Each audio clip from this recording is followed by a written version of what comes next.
జై శ్రీరామ్ అందరికీ నమస్కారం. వెల్కమ్ టు న్యూస్ అఖండ. నేను మీ కస్తూరి శ్రీధర్. మిత్రులారా, మనం ఎన్నో రోజులుగా ఎదురు చూస్తున్నాం మన శత్రు దేశమైనటువంటి పాకిస్తాన్ పైన ప్రతీకార దాడి చేసేందుకు. ఆ సమయం, ఆ క్షణాలు ఎప్పుడెప్పుడు వస్తాయని చెప్పేసి కొన్ని రోజుల పాటు వేచి చూసినాం.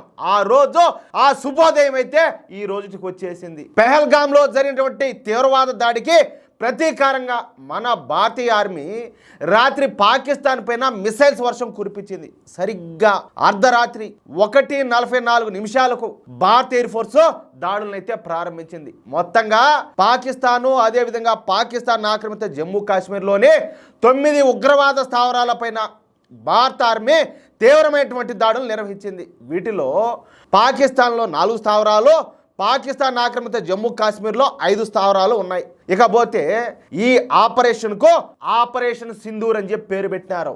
ఏమన్నారా? మోడీ చెప్పుకోమంటారా? సమాధానం చూడండి ఎట్టున్నాదో. ప్రపంచ దేశాలే ఉలిక్కి పడుతున్నాయి. ఊరికే కూడా కాదు, ఇంకా ఉన్నది, అయిపోలా. ఇది ట్రైలర్ మాత్రమే, ఇది ఆరంభం మాత్రమే. సరే, మొత్తంగా 9 స్థావరాల పైన భారత్ దాడి చేసిందని చెప్పుకున్నాం కదా. ఈ 9 స్థావరాలు కూడా తీవ్రవాద స్థావరాలే. ఆ స్థావరాలు కోట్లీ, గుల్ఫూర్, భీంబర్, సియాల్కోట్, చకంబ్రు, మురిడికే, బాహ్వాల్పూర్తో పాటు ముజఫరాబాద్లోని 2 ప్రాంతాలపైన భారత్ దాడులు జరిపింది. భారత్ నిర్వహించినటువంటి ఈ దాడుల్లో ముంబై దాడుల తీవ్రవాది ఎవరా? హఫీజ్ సయీద్ గారు నాడు చూడు, వాడి కంచుకోటటువంటి మురిడికే కూడా ఉండాలి. దేశంలో ఇవాళ 244 జిల్లాల్లో మాక్ డ్రిల్ నిర్వహణ, బార్డర్లో వాయుసేన భారీ విన్యాసాలు చేపట్టాలంటూనే మరోవైపు శత్రు దేశం ఊహలు కూడా అందకుండా పాకిస్తాన్లోని ఉగ్ర స్థావరాలపైన మన భారత మెరుపు దాడి చేసింది. ఈసారి అంతర్జాతీయ సరిహద్దుకు 100 కిలోమీటర్ల లోపల ఉన్నటువంటి తీవ్రవాద స్థావరాలను భారత్ టార్గెట్ గా చేసుకునింది.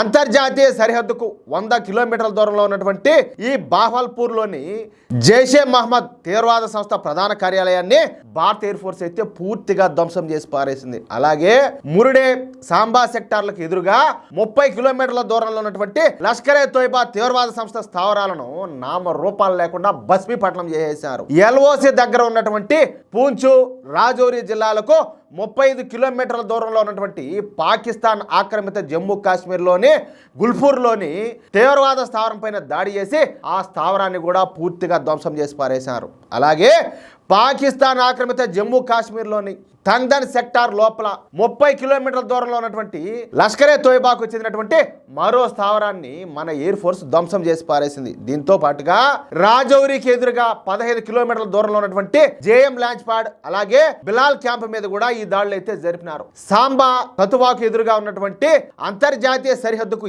8 కిలోమీటర్ల దూరంలో ఉన్నటువంటి జైషే మహమ్మద్ తీవ్రవాద స్థావరాన్ని, సర్జికల్ క్యాంపును నామరూపాలు లేకుండా తుడిచిపెట్టేశారు. అంతర్జాతీయ సరిహద్దుకు 15 కిలోమీటర్ల దూరంలో ఉన్నటువంటి సియాల్కోట్ సమీపంలో ఉన్న హిజ్బుల్ ముజాహిదీన్ తీవ్రవాద కేంద్ర కార్యాలయాన్ని సంపూర్తిగా నాశనం చేసి పారేశారు. ఇకపోతే భారత్ ఈ దాడులు జరుపుతున్న సమయంలో పాకిస్తాన్ తన యుద్ధ విమానాలను భారత్ పైకి పంపించారా?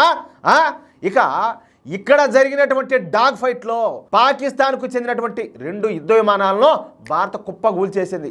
అమెరికాకు చెందినటువంటి F-16 యుద్ధ విమానాన్ని, అలాగే చైనాకు చెందినటువంటి JF-17 యుద్ధ విమానాన్ని భారత్ నేలకొల్చడం ఇక్కడ విశేషం అన్నమాట. ఇంకా దాడిపై త్వరలోనే మరిన్ని అప్డేట్స్ అయితే ఇస్తా. ఇది ట్రైలర్ మాత్రమే, సినిమా ఇంకా చాలానే ఉండాలి. భారత్ అంటే ఏందో, హిందువులు అంటే ఏందో, భారత ఆర్మీ అంటే ఏందో, ఈయన అబ్బా నరేంద్ర మోడీ అంటే ఏందో చూపించాం. కథలు పడినా కూడా.